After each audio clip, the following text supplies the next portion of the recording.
1 करोड़ रुपया तो एक लोकसभा क्षेत्र में ये लोगों ने खर्चा किया। कि ये लोग भ्रष्टाचार किस हद तक एक तो करते हैं, जहां भी अवसर मिले वहां ये लोग लूटते हैं। चुनाव लड़ा है, उसका आप सब लोगों ने देखा होगा। जो जमशेदपुर से चुनाव लड़ रहे थे, क्या नाम था? अरे जेएमएम के समीर मोहंती। तो समीर मोहंती ने पत्र लिखा है,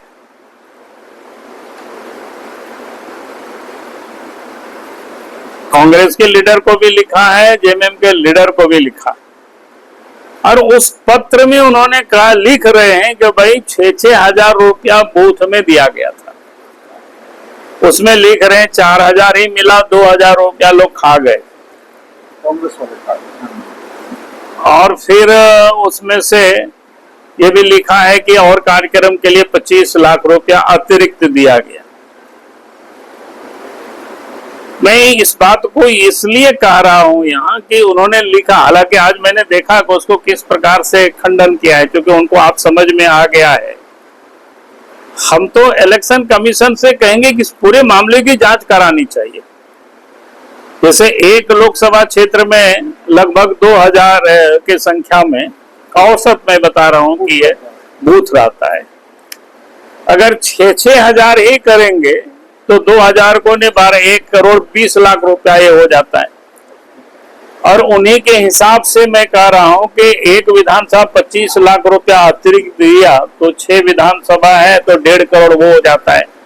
तो कुल मिलाकर के उनका पत्र के हिसाब से हम देख रहे हैं कि लगभग 2.5 करोड़ रुपया तो एक लोकसभा क्षेत्र में लोगों ने खर्चा किया। अब ये साफ दिख रहा है, जबकि इलेक्शन कमीशन की ओर से खर्च करने की कितना है, 95 लाख।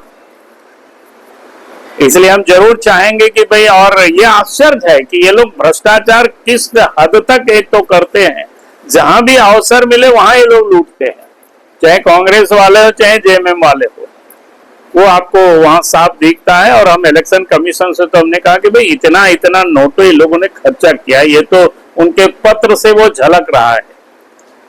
तो हम जरूर कहेंगे कि वो सारे लोग जहां चुनाव लड़े तो इस पर उसको जांच करनी चाहिए। उस चिट्ठी पर उन्होंने आज कहा कि भाई वह मेरा फॉल्स हस्ताक्षर है, तो ये नंबर नहीं है।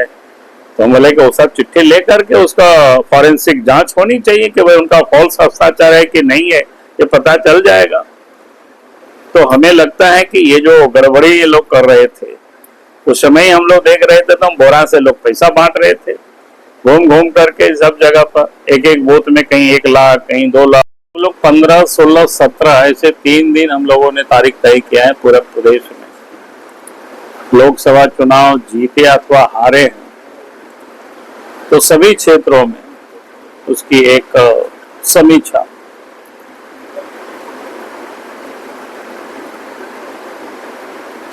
का मतलब होता है कि जीते तो फिर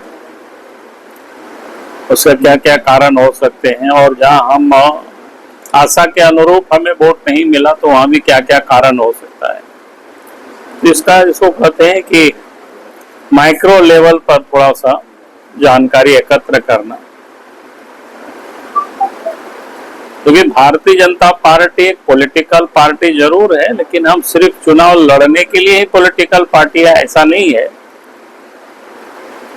हम समाज के बीच या समाज के अंदर में भी भिन्न भिन्न प्रकार की जो समस्याएं आती है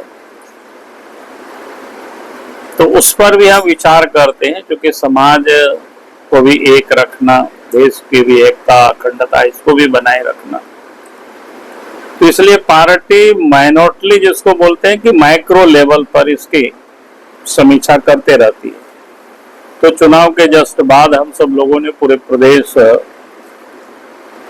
में ऐसी 6 टीम बना करके हम लोगों ने तय किया कि भाई 2-3 दिन का ये जो समय है, इसमें से उसकी हम सब लोग एक बार आकलन कर ले, ताकि आगे भी चुनाव है, विधानसभा का चुनाव आने वाला है, उस दृष्टिकोण से भी और समाज के दृष्टिकोण से भी कार्य योजना या तय करने में थोड़ी सुविधा होती है। तो इस कारण से हम और राकेश प्रसाद जी प्रदेश के उपाध्यक्ष हैं, जो कल हम लोग चतरा लोकसभा की समीक्षा किए थे, आज पलामू लोकसभा है, और कल इस प्रकार से लाहौर तक का करके हम लोग 3 दिन इसको पूरा करेंगे। देश से टेलीफोन आते हैं कि एक तो पानी की समस्या है, यानी जल के भीषण जिसको कह सकते हैं संकट, कुआं सूख गया, चुआ सूख गया, और फिर चापाकल भी सूख गया। देश के प्रधानमंत्री नरेंद्र मोदी जी का एक योजना, बड़ा महत्वाकांक्षी योजना, जिसको नल से जल लोगों को उपलब्ध कराने का, और पूरे देश में। लेकिन हालत यह है कि झारखंड सरकार वो पूरी की पूरी योजना ही भ्रष्टाचार को भेंट चढ़ गया। जगह जगह से रिपोर्टें आ रही है, जहां कहीं भी, एक तो पूरा काम इन्होंने अभी तक किया नहीं है, और जहां कहीं भी वो थोड़ा बहुत किए तो पर्याप्त बोरिंग नहीं हुआ, यानी जितना दूर तक बोरिंग करनी चाहिए था वो हुआ नहीं।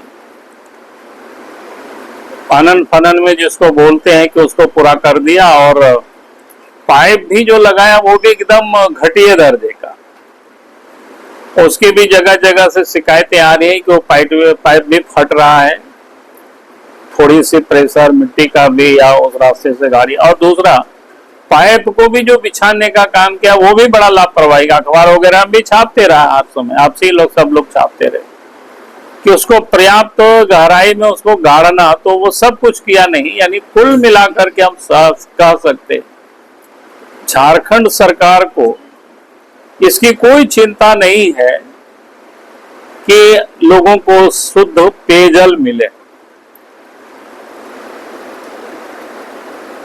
और उसके साथ साथ झारखंड सरकार ने प्रत्येक पंचायत में 10 चापाकल गाड़ने का भी विधानसभा से बजट में पैसा का भी लोकेशन किया हुआ है, और उसके बाद टेंडर भी हो गया है, हमें लगता है कि सभी जगहों पर। लेकिन आज तक उसकी भी बोरिंग हो नहीं पाया है, जबकि चुनाव के समय भी कोई बाधा नहीं था, क्योंकि विधायकों को 5 चापाकल लिखना था, 5 तो सरकार अपने ओर से ही करना था, तो विधायकों ने भी पहले लिख करके दे दिया, और 5 चापाकल तो सरकार की ओर से ही करना था। तो चुनाव से उसका कोई मतलब नहीं था। और अभी भी जिस गति से काम चल रहा है, लगता है कि गर्मी में लोगों को पानी मिल नहीं पाएगा, बोरिंग नहीं हो पाएगा। जब बारिश हो जाएगी तो बहुत जगहों पर देखेंगे गाड़ी भी नहीं जा पाएगी, या बहुत जगहों पर फिर बोरिंग के लायक भी नहीं रहेगी। तो कुल मिलाकर के मैं ये कह रहा था कि भाई इतना भीषण जो गर्मी है, जल की संकट, जल के लिए पूरे राज्य में आपने देखा होगा कि आप ही के पलामू क्षेत्र का मैं देख रहा था कि पक्षी भी धूप के कारण, पानी के कारण मर रहे थे, बंदर भी मर रहे थे। इसका अखबार में आप ही सब लोगों ने छापा है। लेकिन झारखंड सरकार को इसकी कोई चिंता नहीं।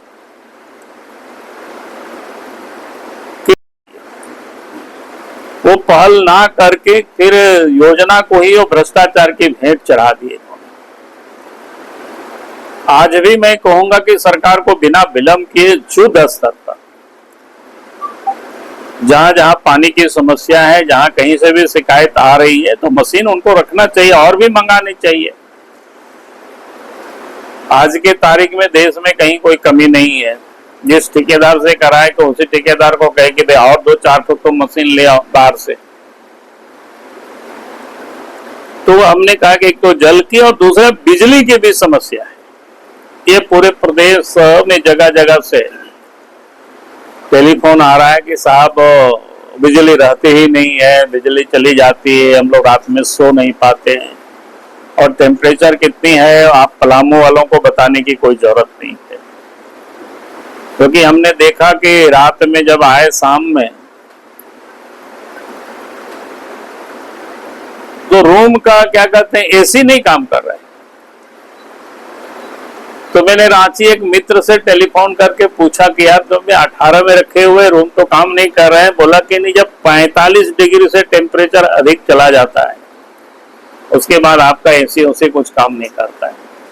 जो यहाँ की मैन्युफैक्चरिंग होता है उसी हिसाब से सब कुछ बनता है कि भाई यहाँ के जो टेम्परेचर, लेकिन इस बार जो इतना हीट वेव जो हुआ है वो भयंकर है। लेकिन सरकार को उसकी कोई चिंता नहीं है कि भाई बिजली बने पर्याप्त लोगों को मिले, उसके लिए जो उनको प्रयास करना चाहिए, तो लगता नहीं है गंभीर। कल भी हमारी पदाधिकारियों से बात हुई तो उन लोगों ने बोला कि नहीं हम लोग लगे हुए हैं, अब पता नहीं कब तक ये लोग लगे रहेंगे।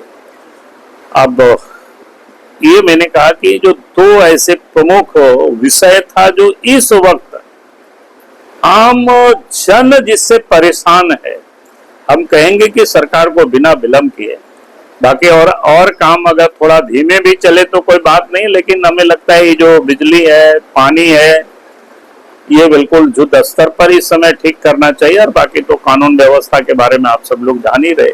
और ऐसे ही तमाम खबरों के लिए सब्सक्राइब करें हमारे चैनल जेके न्यूज नेटवर्क को, और हाँ, बेल आइकन दबाना ना भूलें।